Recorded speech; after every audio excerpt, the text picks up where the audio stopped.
और प्रधानमंत्री नरेंद्र मोदी आज मन की बात को संबोधित कर रहे हैं। आइए सुनते हैं। अंतरिक्ष की इस उड़ान में हमारी सफलताओं की लिस्ट काफी लंबी होती चली गई।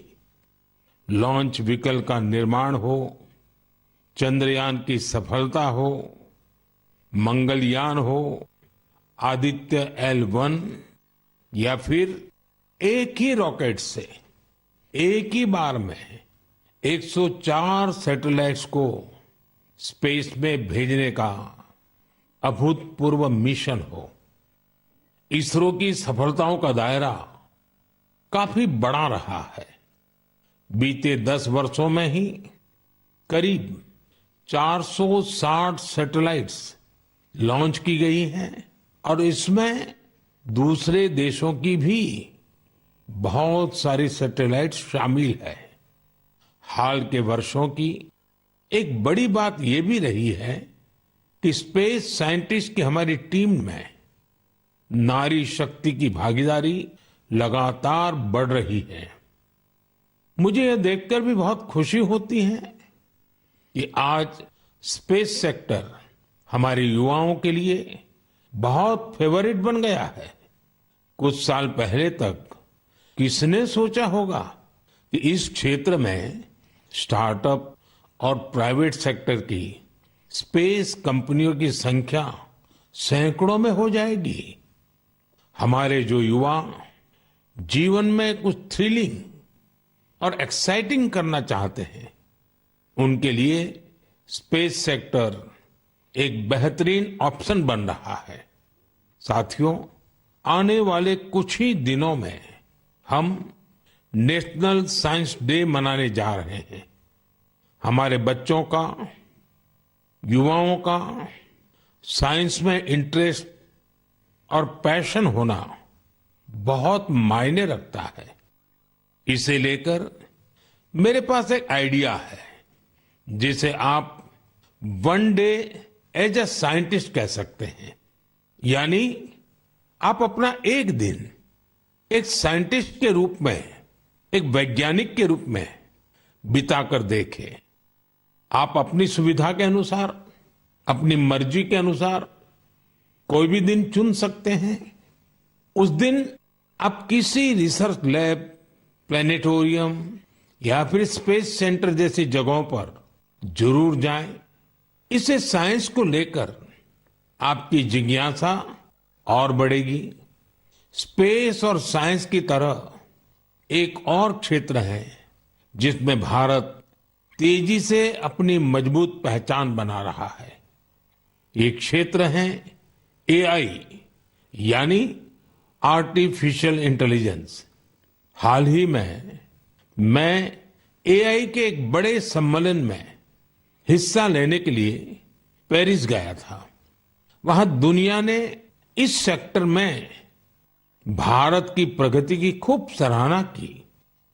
हमारे देश के लोग आज AI का उपयोग किस किस तरह से कर रहे हैं, इसके उदाहरण भी हमें देखने को मिल रहे हैं। अब जैसे तेलंगाना में आदिलाबाद के सरकारी स्कूल के एक टीचर थोड़ासम कैलाश जी हैं। डिजिटल गीत संगीत में उनकी दिलचस्पी हमारी कई ट्राइबल लैंग्वेज को बचाने में बहुत महत्वपूर्ण काम कर रही है। उन्होंने AI टूल्स की मदद से कोलामी भाषा में गाना कंपोज कर कमाल कर दिया है। वे AI का उपयोग कोलामी के अलावा भी कई और भाषाओं में गीत तैयार करने के लिए कर रहे हैं। सोशल मीडिया पर उनके ट्रैक हमारे आदिवासी भाई बहनों को खूब पसंद आ रहे हैं। स्पेस सेक्टर हो या फिर AI, हमारे युवाओं की बढ़ती भागीदारी एक नई क्रांति को जन्म दे रही है। नई नई टेक्नोलॉजी को अपनाने और आजमाने में भारत के लोग किसी से पीछे नहीं हैं। मेरे प्यारे देशवासियों, अगले महीने 8 मार्च को अंतर्राष्ट्रीय महिला दिवस है। यह हमारी नारी शक्ति को नमन करने का एक विशेष अवसर होता है। देवी महात्म्य में कहा गया है, विद्याः समस्ताः तव देवी भेदाः स्त्रियः समस्ताः सकला जगत्सु, अर्थात सभी विद्याएं देवी के ही विभिन्न स्वरूपों की अभिव्यक्ति है और जगत की समस्त नारी शक्ति में भी उनका ही प्रतिरूप है। हमारी संस्कृति में बेटियों का सम्मान सर्वोपरि रहा है। देश की मातृशक्ति ने हमारे स्वतंत्रता संग्राम और संविधान के निर्माण में भी बड़ी भूमिका निभाई है। संविधान सभा में हमारा राष्ट्रीय ध्वज प्रस्तुत करते हुए हंसा मेहता जी ने जो कहा था, मैं उन्हीं की आवाज में आप सबके साथ शेयर कर रहा हूं। It is in the fitness of things that this first flag that will fly over this august house should be a gift from the women of India.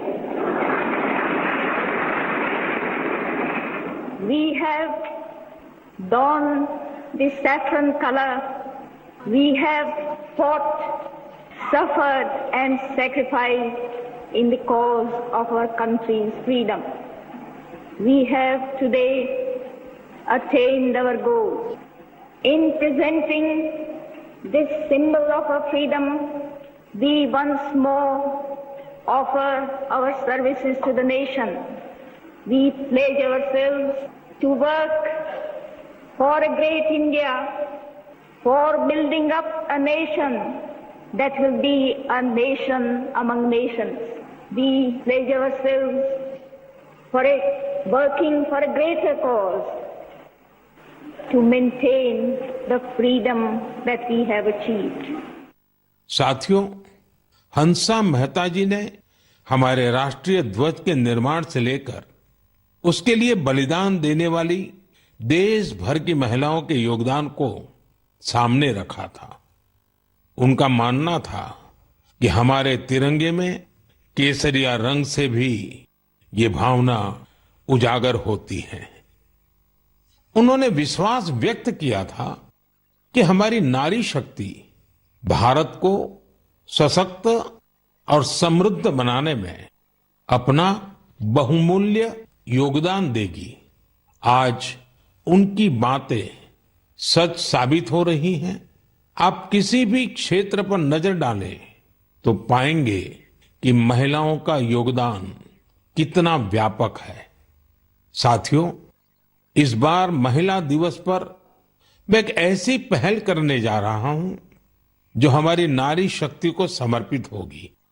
इस विशेष अवसर पर मैं अपने सोशल मीडिया अकाउंट जैसे x, Instagram के accounts, उनको देश की कुछ इंस्पायरिंग वुमेन को एक दिन के लिए सौंपने जा रहा हूं।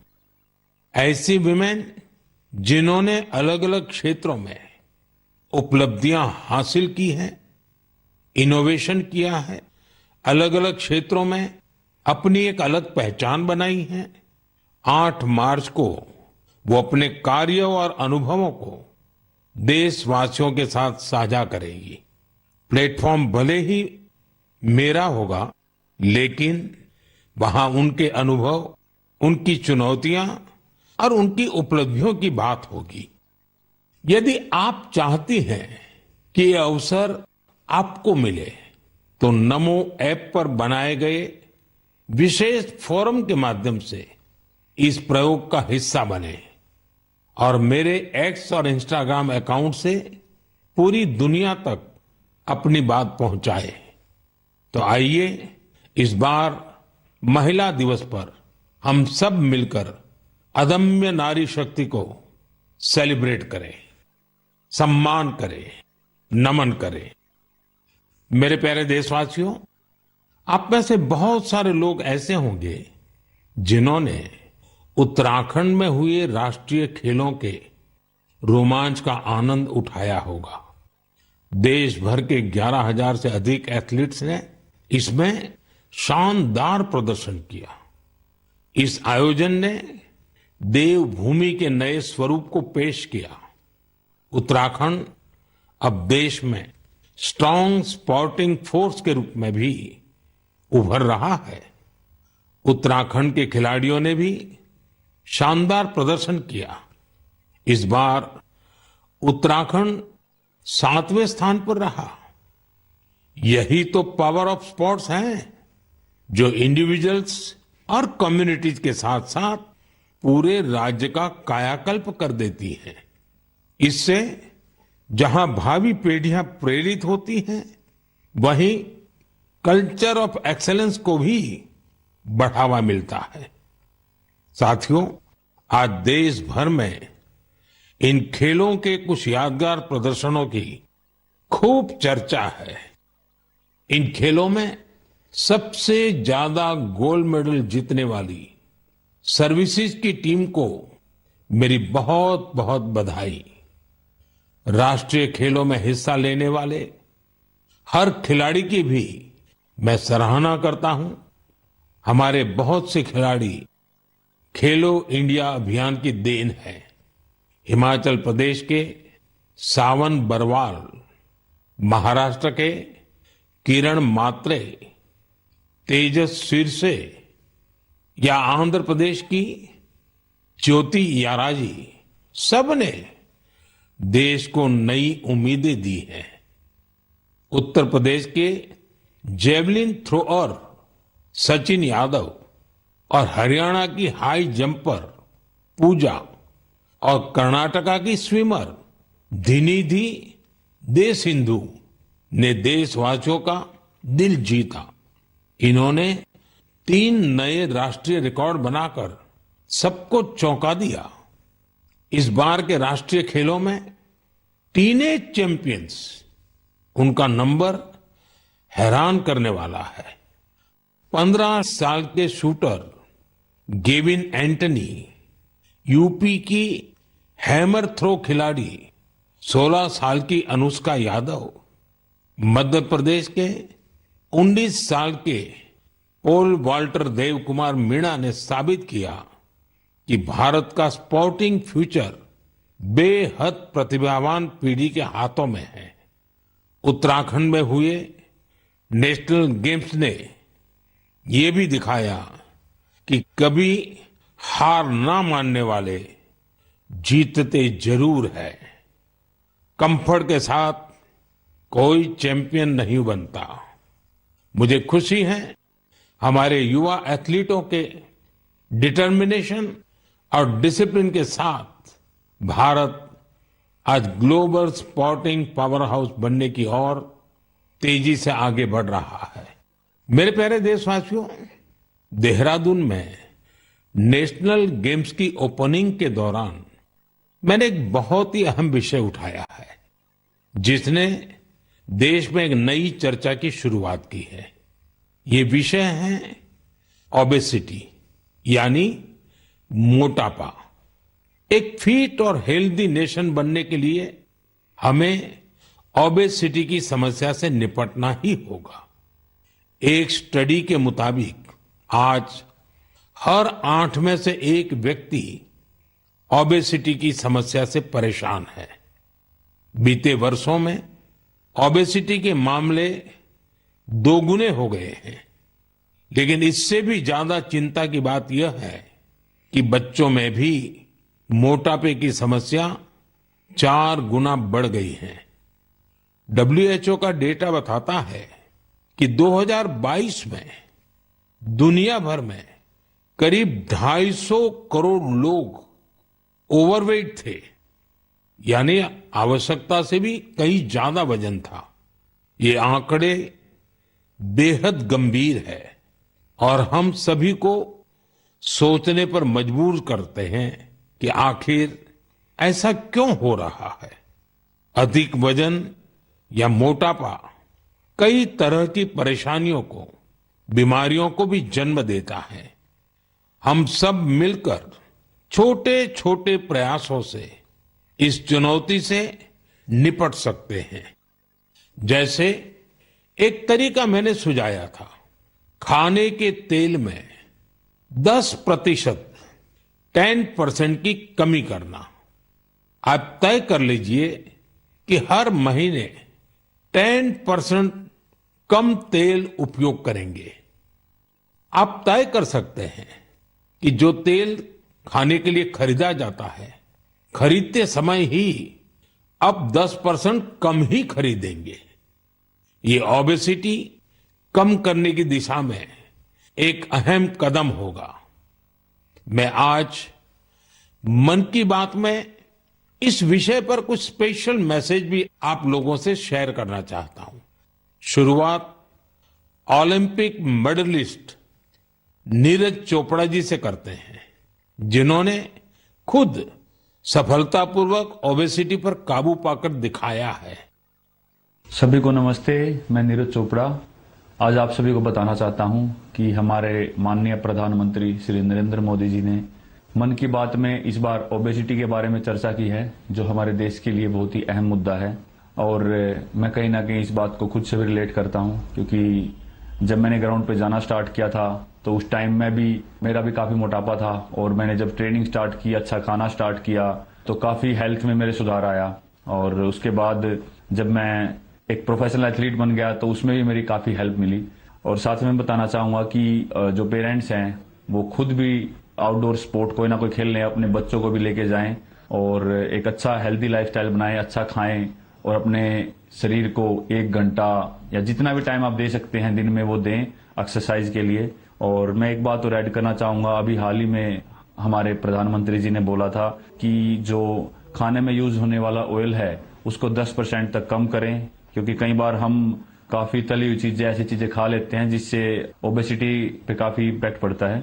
तो मैं सभी को कहना चाहूंगा कि इन चीजों से बचें और अपनी हेल्थ का ध्यान रखें।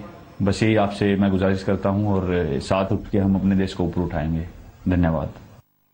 नीरज जी, आपका बहुत बहुत आभार। जानी मानी एथलीट निखत जरीन जी ने भी इस विषय पर अपनी बात रखी है। हाय, मेरा नाम निखत जरीन है और मैं 2 टाइम्स वर्ल्ड बॉक्सिंग चैंपियन हूँ। जैसे कि हमारे प्रधानमंत्री नरेंद्र मोदी जी ने मन की बात में ओबेसिटी को लेकर जिक्र किया है, and I think it's a national concern. हमें अपनी हेल्थ को लेकर सीरियस होना चाहिए, बिकॉज मोटापा जितनी जल्दी से फैल रहा है हमारे इंडिया में, उसको हमें रोकना चाहिए और कोशिश यही करनी चाहिए कि हम जितना हो सके हेल्दी लाइफस्टाइल फॉलो करें। मैं खुद एक एथलीट होके कोशिश करती हूँ कि मैं हेल्दी डाइट फॉलो करूँ, बिकॉज अगर मैंने गलती से भी अनहेल्दी डाइट ले लिया है या मैंने ऑयली चीजें खा ली, तो जिसकी वजह से मेरे परफॉर्मेंस पे इम्पैक्ट पड़ता है और मैं रिंग में जल्दी थक जाती हूँ। एंड मैं कोशिश यही करती हूँ कि मैं जितना हो सके एडिबल ऑयल जैसी चीजों को मैं कम इस्तेमाल करूँ और उसकी जगह हेल्दी डाइट फॉलो करूँ और डेली फिजिकल एक्टिविटी करूँ, जिसकी वजह से मैं हमेशा फिट रहती हूँ। एंड आई थिंक हम जैसे कॉमन लोग जो है, जो डेली जॉब पे जाते हैं, काम पर जाते हैं, एंड आई थिंक हर किसी को हेल्थ को लेकर सीरियस होना चाहिए और कुछ ना कुछ डेली फिजिकल एक्टिविटी करनी चाहिए, जिसकी वजह से हमें बीमारियों जैसे हार्ट अटैक है और कैंसर जैसे बीमारियों से हम दूर रहे और अपने आप को फिट रखें, क्योंकि हम फिट तो इंडिया फिट। निखत जी ने वाकई कुछ अच्छे पॉइंट्स बताए हैं। आइए अब सुनते हैं डॉक्टर देवी शेट्टी जी का क्या कहना है। आप सभी जानते हैं वे एक बहुत ही सम्मानित डॉक्टर हैं जो इस विषय पर निरंतर काम कर रहे हैं। I would like to thank our Honorable Prime Minister for creating an awareness about obesity in his most popular Man Ki Baat program. Obesity today is not a cosmetic problem. It is a very serious medical problem. Majority of the youngsters in India today are obese. The main cause of obesity today is poor quality of food intake, especially excess intake of carbohydrates, that is rice, chapati and sugar, and of course large consumption of oil. Obesity leads to major medical problems like heart disease, high blood pressure, fatty liver and many other complications. So, my advice to all the youngsters, start exercising, control your diet, and be very, very active and watch your weight. Once again, I would like to wish all of you very, very happy, healthy future. Good luck and God bless. साथियों, खाने में तेल का कम उपयोग और obesity से निपटना यह केवल पर्सनल चॉइस नहीं है, बल्कि परिवार के प्रति हमारी जिम्मेदारी भी है। खान पान में तेल का अधिक इस्तेमाल हार्ट डिसीज, डायबिटीज और हाइपरटेंशन जैसी ढेर सारी बीमारियों की वजह बन सकता है। अपने खान पान में छोटे छोटे बदलाव करके हम हमारे फ्यूचर को स्ट्रॉन्गर, फिटर और डिसीज फ्री बना सकते हैं। इसलिए हमें बिना देर किए इस दिशा में प्रयास बढ़ाने होंगे। इसे अपने जीवन में उतारना होगा। हम सब मिलकर इसे खेल खेल में बहुत प्रभावी रूप से कर सकते हैं। जैसे मैं आज मन की बात के इस एपिसोड के बाद 10 लोगों को आग्रह करूंगा, चैलेंज करूंगा कि क्या वो अपने खाने में ऑयल को 10% कम कर सकते हैं, और साथ ही उनसे ये आग्रह भी करूंगा कि वो आगे नए 10 लोगों को ऐसा ही चैलेंज दे। मुझे विश्वास है इससे ओबेसिटी से लड़ने में बहुत मदद मिलेगी। साथियों, क्या आप जानते हैं कि Asiatic lion, Angul, pygmy hogs और लायन टेल मैकाक, इसमें क्या समानता है? इसका जवाब है कि ये सब दुनिया में कहीं और नहीं पाए जाते हैं, केवल हमारे देश में ही पाए जाते हैं। वाकई हमारे यहाँ वनस्पति और जीव जंतुओं का एक बहुत ही वाइब्रेंट इकोसिस्टम है, और ये वन्य जीव हमारे इतिहास और संस्कृति में रचे बसे हुए हैं। कई जीव जंतु हमारे देवी देवताओं की सवारी के तौर पर भी देखे जाते हैं। मध्य भारत में कई जनजातियां बागेश्वर की पूजा करती हैं। महाराष्ट्र में वाघोबा के पूजन की परंपरा रही है। भगवान अयप्पा का भी बाघ से बहुत गहरा नाता है। सुंदरवन में बोन बीबी की पूजा अर्चना होती है, जिनकी सवारी बाघ है। हमारे यहाँ कर्नाटका के हुली वेशा, तमिलनाडु के पुली और केरला के पुलिकली जैसे कई कल्चरल डांसेस है जो नेचर और वाइल्ड लाइफ के साथ जुड़े हुए हैं। मैं अपने आदिवासी भाई बहनों का भी बहुत आभार करूंगा, क्योंकि वो वाइल्ड लाइफ प्रोटेक्शन से जुड़े कार्यों में बढ़ चढ़कर भागीदारी करते हैं।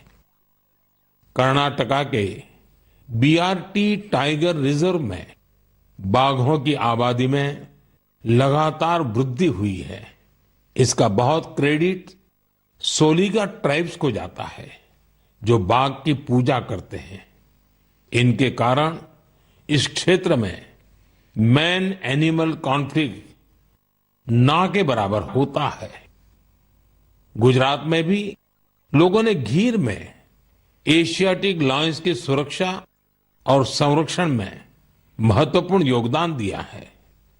उन्होंने दुनिया को दिखा दिया है कि प्रकृति के साथ कोएग्जिस्टेंस आखिर क्या होता है। साथियों, इन प्रयासों के कारण ही पिछले कई वर्षों में बाघ, तेंदुए, एशियाटिक लायंस, राइनो और बारहसिंगा की आबादी तेजी से बढ़ी है, और भारत में वन्य जीवों की डायवर्सिटी कितनी खूबसूरत है, ये भी गौर करने लायक है। एशियाटिक लायंस देश के पश्चिमी हिस्से में पाए जाते हैं, जबकि टाइगर का क्षेत्र है पूर्वी, मध्य और दक्षिण भारत। वहीं राइनो पूर्वोत्तर में मिलते हैं। भारत का हर हिस्सा न केवल प्रकृति के लिए संवेदनशील है, बल्कि वाइल्ड लाइफ प्रोटेक्शन के लिए भी प्रतिबद्ध है। मुझे अनुराधा राव जी के बारे में बताया गया है, जिनकी कई पीढ़ियों का नाता अंडमान निकोबार आइलैंड से रहा है। अनुराधा जी ने कम उम्र में ही एनिमल वेलफेयर के लिए खुद को समर्पित कर दिया था। 3 दशकों से उन्होंने हिरण और मोर की रक्षा को अपना मिशन बनाया। यहाँ के लोग तो उन्हें डियर वुमेन के नाम से बुलाते हैं। अगले महीने की शुरुआत में हम वर्ल्ड वाइल्ड लाइफ डे मनाएंगे। मेरा आग्रह है कि आप वाइल्ड लाइफ प्रोटेक्शन से जुड़े लोगों का हौसला जरूर बढ़ाएं। यह मेरे लिए बहुत संतोष की बात है। इस क्षेत्र में अब कई स्टार्टअप भी उभरकर सामने आए हैं। साथियों, यह बोर्ड एग्जाम का सीजन है। मैं अपने युवा साथियों यानी एग्जाम वॉरियर्स को उनकी परीक्षाओं के लिए बहुत बहुत शुभकामनाएं देता हूं। आप बिना कोई स्ट्रेस लिए पूरी पॉजिटिव स्पिरिट के साथ अपने पेपर दीजिए। हर वर्ष परीक्षा पे चर्चा में हम अपने एग्जाम वॉरियर से परीक्षाओं से जुड़े अलग अलग विषयों पर बात करते हैं। मुझे खुशी है कि अब ये कार्यक्रम एक संस्थागत रूप लेता जा रहा है, इंस्टीट्यूशनलाइज हो रहा है। इसमें नए नए एक्सपर्ट्स भी जुड़ते चले जा रहे हैं। इस साल हमने एक नए फॉर्मेट में परीक्षा पे चर्चा करने का प्रयास किया। एक्सपर्ट्स के साथ 8 अलग अलग एपिसोड भी शामिल किए गए। हमने ओवरऑल एग्जाम से लेकर हेल्थ केयर और मेंटल हेल्थ के साथ खान पान जैसे विषयों को भी कवर किया। वहीं पिछले टॉपर्स ने भी अपने विचार और अनुभव सभी के साथ शेयर किए। बहुत से युवाओं, उनके पेरेंट्स और टीचर्स ने इस बारे में मुझे पत्र लिखे हैं।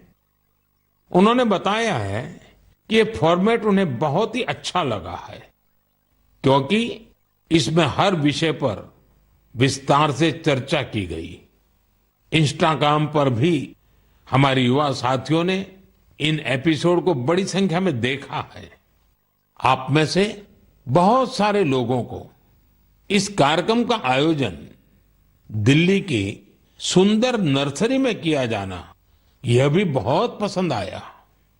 हमारे जो युवा साथी परीक्षा पे चर्चा के इन एपिसोड को अब तक नहीं देख पाए हैं, वे इन्हें जरूर देखें। ये सारे एपिसोड नमो ऐप पर रखे हुए हैं। एक बार फिर अपने एग्जाम वॉरियर्स को मेरा यही मैसेज है, be happy and stress free. मेरे प्रिय साथियों, मन की इस बात में इस बार मेरे साथ इतना ही। अगले महीने फिर नए विषयों के साथ हम मिलकर मन की बात करेंगे। आप मुझे अपने पत्र, अपने संदेश भेजते रहिए। स्वस्थ रहिए, आनंद में रहिए। बहुत बहुत धन्यवाद।